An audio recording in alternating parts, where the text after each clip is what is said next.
તો દક્ષિણ ગુજરાતમાં વરસાદી માહોલ જામ્યો છે અને છેલ્લા 24 કલાકમાં 33 તાલુકાઓમાં વરસાદ વરસ્યો. તો સૌથી વધુ સુરત શહેરમાં 2.5 ઇંચ જેટલો વરસાદ પડ્યો. વાલોડમાં 2.05, માંગરોળમાં 1.65 ઇંચ વરસાદ પડ્યો. કામરેજમાં 1.65 અને પલસાણામાં 1.34 ઇંચ વરસાદ પડ્યો. હરેઠમાં 1.26 ઇંચ, ઉમરગામ 1.06 ઇંચ અને નાના પૌંધામાં 1 ઇંચ વરસાદ પડ્યો. દક્ષિણ ગુજરાતમાં મેઘમહેર થઈ છે અને સાર્વત્રિક વરસાદ દક્ષિણ ગુજરાતમાં નોંધાયો છે. 24 કલાકમાં 33 તાલુકાઓ દક્ષિણ ગુજરાતના જ્યાં મેઘમહેર થઈ છે અને સૌથી વધુ વરસાદ જો પડ્યો હોય તો તે છે સુરત. આખાઈ સુરત જિલ્લામાં સાર્વત્રિક વરસાદ નોંધાયો છે. હવે સુરતમાં 2.5 ઇંચ જેટલો વરસાદ પડ્યો છે. વરસાદી માહોલ જામ્યો છે. સાથોસાથ ખેડૂતો ખુશખુશાલ થયેલા જોવા મળે છે, કારણ કે વાવણીની શરૂઆત કરી દીધી હતી. વાવણી લાયક વરસાદ નહોતો પડી રહ્યો, પણ હવે વાવણી લાયક વરસાદ શરૂ થતા ખેડૂતોએ પણ હાશકારો અનુભવ્યો છે. સુરત શહેરમાં 2.5 ઇંચ જેટલો વરસાદ પડ્યો છે. ગ્રામ્ય પણ પાણી થયું છે. ભારે પવન ફૂંકાયો હતો અને ત્યારબાદ વરસાદની શરૂઆત થઈ હતી. વાલોડમાં 2.05 ઇંચ, કામરેજમાં 1.65 ઇંચ, પલસાણામાં 1.34 ઇંચ વરસાદ પડ્યો.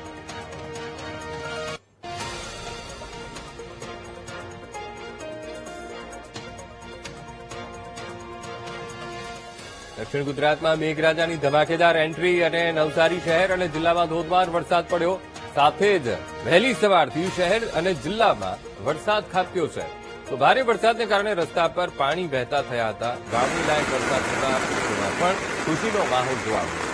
વરસાદને કારણે ખેડૂતોના ચોમાસુ પાકને જીવતદાન મળશે. વિરામ પછી વરસાદનું આગમન થતા લોકોને ગરમીમાંથી રાહત મળશે. છેલ્લા 5-1 દિવસથી ચોમાસું ત્યાં સ્થિર થયું હતું, પણ જોઈએ એવો વરસાદ એ શરૂ નહોતો થયો. પણ હવે વાવણી લાયક વરસાદ થયો છે. ગઈકાલ રાતથી જ વાતાવરણમાં એકાએક પલટો આવ્યો, ભારે પવન ફૂંકાયો અને વરસાદની શરૂઆત થઈ. તો આ પહેલા ખાલી વાતાવરણ ઝંઝોળ થતું હતું, પણ વરસાદ નહોતો પડતો. પણ હવે વિધિવત રીતે વરસાદ શરૂ થયો છે. નવસારી જિલ્લામાં ધોધમાર વરસાદ, વ્યાપક વરસાદ નોંધાયો છે. વહેલી સવારથી જ વરસાદી માહોલ નવસારી શહેર અને નવસારી જિલ્લામાં જામ્યો છે. ખેડૂતોએ વાવણી પણ શરૂ કરી દીધી હતી, તો હવે તેમના ચોમાસુ પાકને જીવતદાન મળશે.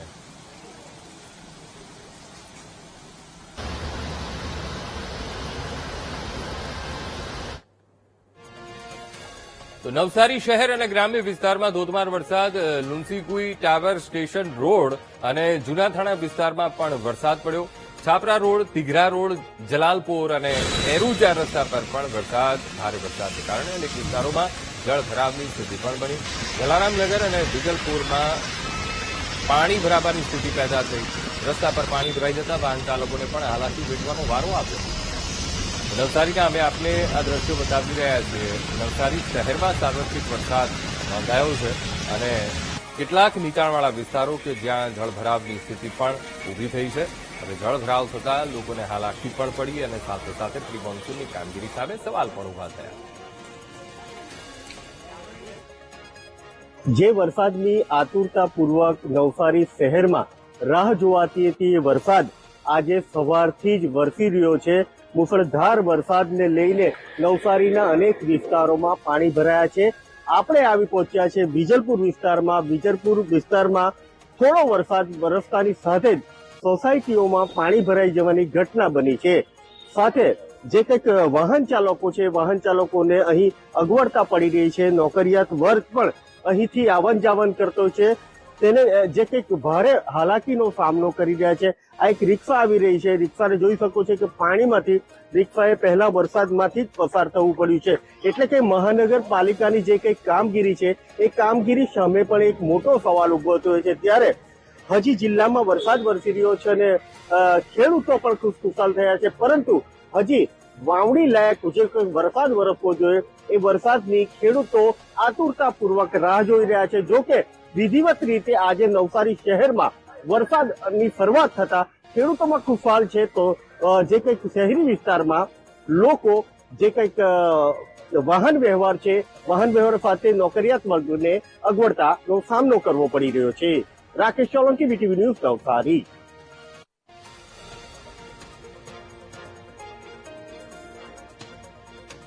તો આ તરફ વલસાડ જિલ્લામાં પણ વરસાદી માહોલ જામ્યો છે અને શહેર અને ગ્રામ્ય વિસ્તારમાં વરસ્યો વરસાદ. તિથલ, સેગવી, કોસંબા સહિતના વિસ્તારમાં વરસાદ પડ્યો. તિથલ દરિયા કિનારે પવન સાથે વરસાદ ખાબક્યો. વાપી તાલુકામાં પણ વહેલી સવારે વરસાદ પડ્યો. વરસાદમાંથી આંશિક રાહત મળી છે. સવારથી જ વરસાદી માહોલ અત્યારે વલસાડ જિલ્લામાં પણ જામ્યો છે. વલસાડના અલગ અલગ ક્ષેત્રો, અલગ અલગ તાલુકાઓ, ત્યાં વરસાદ થયો. રસ્તાઓ પાણી થયા. પણ ગરમીમાંથી પણ લોકોને આંશિક રાહત મળી છે. ગરમીમાંથી, બફારામાંથી લોકોને છુટકારો મળ્યો છે.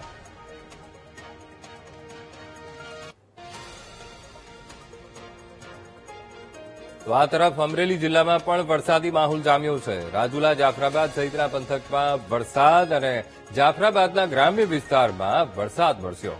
હવે વરસાદને પગલે રસ્તાઓ પાણી થયા. લાંબા સમય પછી વરસાદ પડતા ખેડૂતોમાં ખુશીનો માહોલ જોવા મળ્યો.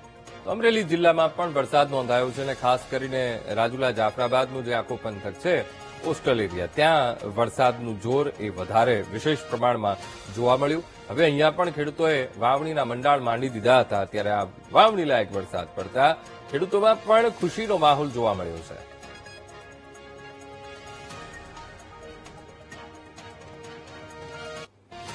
તો જૂનાગઢ જિલ્લાના વાતાવરણમાં પણ પલટો આવ્યો અને વહેલી સવારે વાદળછાયા વાતાવરણ વચ્ચે વરસાદની શરૂઆત થઈ.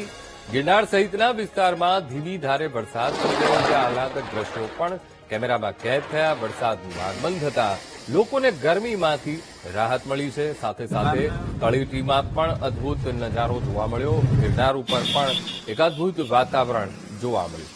તો સવારથી જ વાદળછાયું વાતાવરણ અને એ વચ્ચે વરસાદની શરૂઆત, ધીમી ધારે વરસાદ એ શરૂ થયો છે.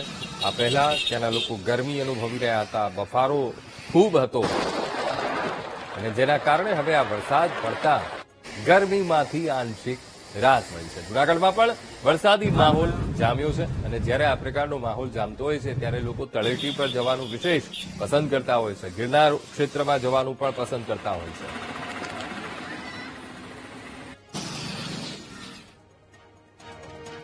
વાત કરીએ સુરતની. સુરત શહેરમાં વહેલી સવારથી વરસાદી માહોલ અને પર્વતગામ વિસ્તારમાં ભારે વરસાદને પગલે પાણી ભરાયા છે.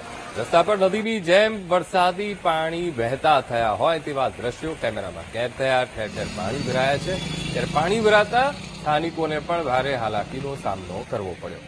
સુરતના પર્વત ગામના અમે આપને આ દ્રશ્યો બતાવી રહ્યા છીએ. નીચાણવાળા વિસ્તારો પર્વત ગામના જે પાણી થયા છે અને આખું કોઈ સરોવર હોય એવું દ્રશ્ય ખડું થઈ રહ્યું છે. આજ મુદ્દે સંવાદદાતા ધ્રુવ ઓનલાઈન પર. ધ્રુવ, સુરતમાં સાર્વત્રિક વરસાદ અને સૌથી વધુ તો શહેરમાં 2.5 ઇંચ જેટલો વરસાદ ખાબક્યો છે. હવે પર્વત પાટિયા જ્યાં જળભરાવની સ્થિતિ હાલ કેવા હાલ? ધ્રુવ, બિલકુલ, સુરત શહેરના આજે વહેલી સવારથી વરસાદી માહોલ જોવા મળ્યો હતો. ગત મોડી રાત્રિથી જ વરસાદ તો જોકે પડવાનો શરૂ થઈ ચુક્યો હતો અને વહેલી સવારથી અવિરત વરસાદ જે છે તે ત્યાં છૂટો છવાયો પડતો હતો. જેમાં અનેક વિસ્તારોમાં વરસાદી પાણીનો ભરાવો સર્જાયો હતો. ખાસ કરી વાત કરીએ તો આ વખતે સુરતના જે પર્વતગામ વિસ્તાર છે ત્યાં પાણી પણ ભરાયા હતા. પર્વત પાટિયા અને પર્વતગામનો જે મુખ્ય માર્ગ છે ત્યાં વરસાદી પાણી ફરી વળ્યા હતા અને ભારે પાણી જે છે તે જળ ભરાવાની સ્થિતિ સર્જાઈ હતી. આ પાણી ભરાવાને કારણે જે છે તે લોકો પરેશાન થયા હતા. ખાસ કરીને રસ્તા પર ગોઠણથી ગોઠણ સુધીના પાણી ભરાઈ જવાની સ્થિતિ સર્જાઈ હતી. જેને લઈને આખો વિસ્તાર જયારે જળબંબાકાર થઈ ચુક્યો હોય તે પ્રકારનું જોવા મળ્યું હતું. લોકો આ પાણીમાંથી જવા માટે મજબૂર થયા હતા અને સુરત મહાનગરપાલિકાની જે પ્રી મોન્સૂનની કામગીરી હોય કે જે પાણી જ્યાં ભરાવાની સ્થિતિ સર્જાય, જળભરાવ સ્થિતિ સર્જાવાની ત્યાં આગળ કામગીરી થવું જોઈએ તે આ પહેલા વરસાદે જયારે ધમાકેદાર એન્ટ્રી કરી છે તેમાં મહાનગરપાલિકાની પોલ પૂરી પાડી દીધી છે. બિલકુલ ધ્રુવ, સમગ્ર માહિતી સાથે જોડાવા બદલ આપનો આભાર.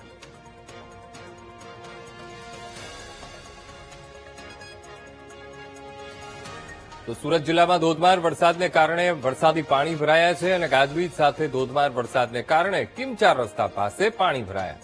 તો ફિરદોસ શોપિંગ સેન્ટરમાં વરસાદી પાણી ઘૂસ્યા. પાણી ભરાતા દુકાનદારોને દુકાન બંધ રાખવાની ફરજ પડી. દુકાનદારો દુકાનમાંથી પાણીનો નિકાલ કરી રહ્યા છે. કેટલીક દુકાનોમાં તો પાણી જતા રહ્યા છે. જે લોકોએ પાળી અંદર આડી બનાવી દીધી છે, આડસ ઊભી કરી દીધી છે, તે લોકોને પાણી નથી ઘૂસ્યા. વરસાદી પાણીના નિકાલની વ્યવસ્થા ન હોવાથી આ પ્રકારની સ્થિતિ એ ફિરદોસ શોપિંગ સેન્ટરમાં બનતી હોય છે. આસપાસ પાણી ખૂબ ભરાઈ જાય છે. સાથોસાથ ડ્રેનેજ લાઇન ખુલ્લી કરવાની કામગીરી પણ શરૂ કરવામાં આવી છે. તંત્ર પણ એક્શન મોડમાં અહીંયા આ ક્ષેત્રમાં આવી રહ્યું છે. છેલ્લા એક મહિનાથી લોકો વરસાદની રાહ જોઈ રહ્યા હતા, ત્યારે સુરત ગ્રામ્ય વિસ્તારમાં ગત મોડી રાત્રેથી ભારે વરસાદ વરસ્યો હતો અને પ્રથમ વરસાદે જ તંત્રની પોલ ખુલી જવા પામી છે. સીધા દ્રશ્ય જોઈ શકો છો. આ દ્રશ્ય છે સુરત જિલ્લાના કિમ 4 રસ્તા નજીક આવેલ ફિલ્ડ શોપિંગ સેન્ટર કે જ્યાં પ્રથમ વરસાદે જે પાણી છે એ પાણી શોપિંગ સેન્ટરના પાર્કિંગમાં ભરાઈ ચૂક્યા છે. સાથે જ જે દુકાનો આવેલી છે દુકાનમાં પણ પાણી પ્રવેશી ચૂક્યા છે. જે દુકાનદાર છે એ દુકાનદાર પોતાની દુકાનમાંથી હાલ પાણી કાઢી રહ્યો છે અને જે શોપિંગના લોકો છે એ લોકો દ્વારા હાલ પાઇપ દ્વારા જે ગટર લાઇન ચોકઅપ થઈ છે એ ગટર લાઇનને કાઢવાની પ્રક્રિયા હાથ ધરવામાં આવી છે. છે કે પાલોદ ગ્રામ પંચાયતો દ્વારા જે દાવા કરવામાં આવે છે કે પ્રી મોન્સૂન કામગીરીના ફક્ત કાગળ પર હોય તેવું જ લાગી રહ્યું છે, ત્યારે આ દ્રશ્યો જોઈ શકો છો કે થોડાક જ વરસાદમાં ઘૂંટણસમાં પાણી ભરાઈ ચૂક્યા છે અને લોકોની દુકાનમાં આ પાણી પ્રવેશી ચૂક્યા છે. ત્યારે હાલ જે શોપિંગ સેન્ટરના લોકો છે તે દ્વારા પાણી અને નિકાલ કરવાની પ્રક્રિયા હાથ ધરવામાં આવી છે. નિર્મલ પટેલ, વીટીવી ન્યૂઝ, સુરત. આજે રાજ્યના મોટાભાગના જિલ્લાઓમાં વરસાદ પડશે. ગાજવીજ સાથે મોટાભાગના જિલ્લાઓમાં વરસાદની આગાહી કરવામાં આવી છે. ઉત્તર અને મધ્ય ગુજરાતમાં પવન સાથે વરસાદ પડશે, તો દક્ષિણ ગુજરાતમાં ગાજવીજ સાથે ધોધમાર વરસાદ પડશે અને સૌરાષ્ટ્ર અને કચ્છમાં પણ વરસાદની આગાહી કરવામાં આવી છે. વરસાદનું જોર આજે સાર્વત્રિક રહેવાનું છે. અલગ અલગ જિલ્લાઓમાં પણ વરસાદ રહેશે અને વરસાદી માહોલ જામશે તેવી આગાહી હવામાન વિભાગે કરી છે. ઉત્તર મધ્ય ગુજરાતમાં પણ વરસાદનું જોર રહેશે. દક્ષિણ ગુજરાતમાં તો ભારે વરસાદની આગાહી કરવામાં આવી છે. ગાજવીજ સાથે ભારે પવન ફૂંકાય અને વરસાદ પડે, તો આ તરફ સૌરાષ્ટ્ર અને કચ્છમાં પણ વરસાદની આગાહી કરવામાં આવી છે. રાજ્યના મોટાભાગના જિલ્લામાં વરસાદ પડશે તેવી આગાહી કરવામાં આવી છે.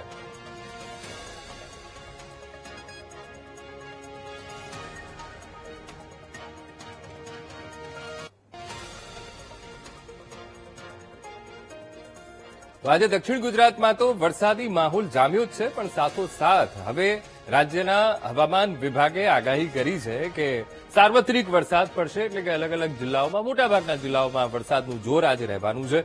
સાથોસાથ ઉત્તર ગુજરાત, મધ્ય ગુજરાતમાં પણ આજે વરસાદી છાંટા પડે તેવી આગાહી હવામાન વિભાગે કરી છે. ત્યારે વિન્ડી એપ્લિકેશનના માધ્યમથી સમજીએ શા માટે આ પ્રકારનું વાતાવરણ બન્યું છે.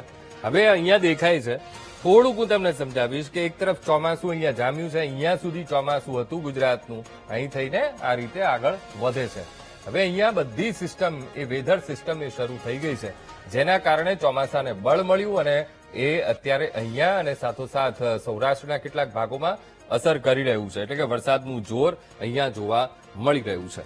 હવે થોડું ગુજરાત ઉપર ફોકસ કરીને આપણે સમજીએ તો અહીંયા દેખાશે તમને કે સુરત ઉપર સિસ્ટમ જોરદાર અત્યારે એ બનેલી જોવા મળે છે.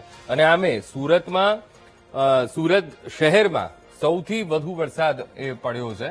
2.50 ઇંચ જેટલો વરસાદ પડ્યો છે અને આ તરફ દક્ષિણના ભાગોમાં પણ વરસાદ સારો એવો પડ્યો છે.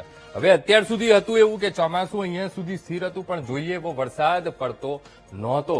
વરસાદ આવે પણ છૂટોછવાયો વરસાદ આ ક્ષેત્રોમાં રહેતો હતો, પણ આજથી અલગ એક માહોલ જોવા મળ્યો છે. હવે વરસાદ જબરદસ્ત પડ્યો છે. ગઈકાલ રાતથી જ અહીંયા માહોલ એ બન્યો હતો ને વરસાદનું જોર હવે અહીંયા તમને દેખાશે કે આખો દક્ષિણનો આપણો પટ્ટો છે, ત્યાં તમને વરસાદનું જોર બનતું દેખાઈ રહ્યું છે. આખી સિસ્ટમ, વેધર સિસ્ટમ અહીંયા સક્રિય થઈ છે. હવે એના કારણે થશે શું? આજે જ્યારે હવામાન વિભાગે આગાહી કરી છે કે ભાઈ અલગ અલગ જિલ્લાઓમાં પણ વરસાદ એ જોર વરસાદનું રહે તેવી પૂરેપૂરી શક્યતા છે. તો શા માટે એવું કીધું? તો થોડાક આગળ વધીએ. અત્યારે તો આપણે 10:30ની સિચ્યુએશન નાખી હતી. સાંજના 4 વાગ્યાની આપણને અસર બતાવે છે, જેમાં તમને દેખાશે કે 4 વાગ્યામાં કયા જિલ્લાઓને અસર થઈ રહી છે. તો આ બાજુ મધ્ય ગુજરાતના ભાગો, એટલે કે વડોદરા જિલ્લો આવી ગયો, આ તરફ ભરૂચ આવી ગયું, ભરૂચમાં પણ સારો એવો વરસાદ રહેશે. આ તરફ નર્મદા પણ આવી ગયું, નર્મદામાં પણ વરસાદનું જોર રહેશે. છોટાઉદેપુર, પંચમહાલ, ગોધરા આ સુધી કે અમદાવાદમાં પણ વરસાદનું જોર રહે. એટલે સાંજે વરસાદ પડે, ભારે પવન ફૂંકાય અને વરસાદી વાતાવરણ જામે. સાથે સાથે ગ્રામ્યમાં પણ વરસાદ અહીંયા સુધી, અમદાવાદ જિલ્લો જે અહીંયા સુધી છે ત્યાં સુધી વરસાદનું જોર રહેશે. આ તરફ ભાવનગરના પણ આખા પટ્ટામાં વરસાદનું જોર રહે તેવી પૂરેપૂરી શક્યતા છે. આ તરફ ગીર સોમનાથ, અમરેલી જિલ્લામાં પણ વરસાદનું જોર રહેશે. રાજકોટમાં પણ વરસાદ રહેશે, મોરબી પંથકમાં પણ વરસાદ રહેશે, જામનગરમાં પણ વરસાદી માહોલ જામે, પોરબંદર છે, આ તરફ જુનાગઢમાં તો સવારથી જ વરસાદી માહોલ જામ્યો છે. તો આ એ ક્ષેત્રો આપણે જોઈ રહ્યા છીએ કે જ્યાં સાંજે 4 વાગે આ પરિસ્થિતિ બનતી આપણને જોવા મળે. હવે ધીરે ધીરે શું થશે, આપણે 5 વાગ્યામાં જઈએ, પરિસ્થિતિ ક્યાં બદલાઈ છે તો 6-7 વાગતા લગભગ ઉત્તર ગુજરાતના કેટલાક ભાગોમાં પણ હળવાથી મધ્યમ વરસાદ એ શક્યતા રહે તેવી આગાહી કરવામાં આવી છે. રાત પડતા થોડોક માહોલ અલગ થાય, પણ આવતીકાલના 6 વાગ્યાની પરિસ્થિતિ છે. અહીંયા જો વધારે તમને ઘેરાયેલું અહીંયા જોવા મળશે. હવે જેમ કે અહીંયા સુરત છે, સુરતમાં જોરદાર અહીંયા સિસ્ટમ એક બની છે, વેધર સિસ્ટમ મજબૂત છે. વાપીમાં પણ એ વેધર સિસ્ટમ ખૂબ મજબૂત દેખાઈ રહી છે. આ તરફ જે તાપી નવસારી છે ત્યાં પણ વરસાદની જોરદાર સિસ્ટમ દેખાઈ રહી છે. વડોદરા સુધી તેનું જોર રહે તે પૂરેપૂરી શક્યતા છે. અને આ તરફ જામનગર, પોરબંદર અને વેરાવળ, ગીર સોમનાથ સુધીનો જે કોસ્ટલ એરિયા છે ત્યાં પણ વરસાદનું જોર રહે તેવી પૂરેપૂરી શક્યતા રહેશે. અમદાવાદ સુધી પણ તેનું જોર રહે તેવી પૂરેપૂરી શક્યતા છે. એટલે આવતીકાલે આ 6 વાગ્યાની પરિસ્થિતિ છે. થોડા આગળ જઈએ 7 વાગ્યાની પરિસ્થિતિ અને ત્યારબાદ બપોરના 2 વાગ્યાની પરિસ્થિતિ. હવે બપોરે 2 વાગે તો તમે જોઈ શકો છો કે ગુજરાતના મોટા ભાગના, એટલે કે મધ્ય ગુજરાત આખું કવર થાય છે, દક્ષિણ ગુજરાત આખું કવર થાય છે. આ તરફ ખાસ તો સૌરાષ્ટ્રનો કેટલોક ભાગ, સૌરાષ્ટ્રનો મોટા ભાગનો વિસ્તાર છે એ આખો કવર અહીંયા થાય છે. હવે અહીંયા જો આ અમદાવાદ જિલ્લો છે, અમદાવાદથી શરૂ થાય છે. આ ભાવનગર જિલ્લો છે, ભાવનગર, આ તરફ બોટાદ છે, બોટાદમાં પણ, અને આ ભાવનગરનો આખો કોસ્ટલ બેલ્ટ ત્યાં પણ વરસાદનું જોર રહેશે. આ તરફ અમરેલી જિલ્લો આવે છે ત્યાં પણ વરસાદનું જોર રહેશે. આ તરફ જૂનાગઢમાં પણ અહીંયા સિસ્ટમ દેખાય છે. ભારેથી અતિભારે વરસાદ અહીંયા આ ક્ષેત્રમાં એ પડે તેવી પૂરેપૂરી શક્યતા છે. રાજકોટ સુધી તેની અસર રહેશે. એટલે કેવું થાય કે ભારે પવન ફૂંકાય અને વરસાદનું જોર એ આપણને દેખાય. થોડાક આગળ વધીએ, સાંજની 7ની પરિસ્થિતિ શું છે ત્યારે થોડી સિસ્ટમ એ આગળ જતી આપણને દેખાશે. હવે અહીંયા મધ્ય ગુજરાતના ભાગોને તો અસર કરે જ છે, પણ સાથોસાથ ઉત્તર ગુજરાતના ભાગોને પણ અસર કરશે. એટલે મહેસાણામાં પણ વાતાવરણમાં પલટો આવે તેવી પૂરેપૂરી શક્યતા છે. આ તરફ અરવલ્લી જિલ્લો, ત્યાં પણ વાતાવરણમાં પલટો આવે. આ તરફ પંચમહાલ, ત્યાં પણ વાતાવરણમાં પલટો આવે. એટલે કે વરસાદનું જોર એ ક્ષેત્રોમાં રહેશે, છૂટોછવાયો વરસાદ રહેશે. આ તરફ સુરેન્દ્રનગર જિલ્લામાં પણ વરસાદનું જોર રહે તેવી પૂરેપૂરી શક્યતા છે. આ તરફ ભાવનગરનો એ કોસ્ટલ બેલ્ટ તો છે, ત્યાં વરસાદનું જોર રહેશે. સાથોસાથ અમરેલી અને જૂનાગઢ જિલ્લામાં પણ વરસાદનું જોર રહેશે. આ આવતીકાલની સ્થિતિ બતાવે છે. હવે આ જ રીતે બીજી તારીખમાં તમે જશો તો બીજી તારીખમાં પણ વરસાદી માહોલ સાર્વત્રિક આપણને દેખાશે ગુજરાત ઉપર. અને અહીંયા એક મજબૂત એક સિસ્ટમ જે ચોમાસાની બની રહી છે ને તેના કારણે આખો માહોલ બની રહ્યો છે. અને આમે પણ આગાહી સ્કાયમેટે કરી જ છે. સ્કાયમેટે કહ્યું છે કે આગામી સમયમાં ચોમાસાને પણ બળ મળશે અને ચોમાસું પણ આગળ વધશે. હવે અત્યારે આઈએમડીની સાઇટ પર તો ત્યાં સુરત સુધી, નર્મદા સુધી એ સ્થિર થયેલું આપણને જોવા મળી રહ્યું છે, પણ ધીરે ધીરે એ પણ આગળ વધશે.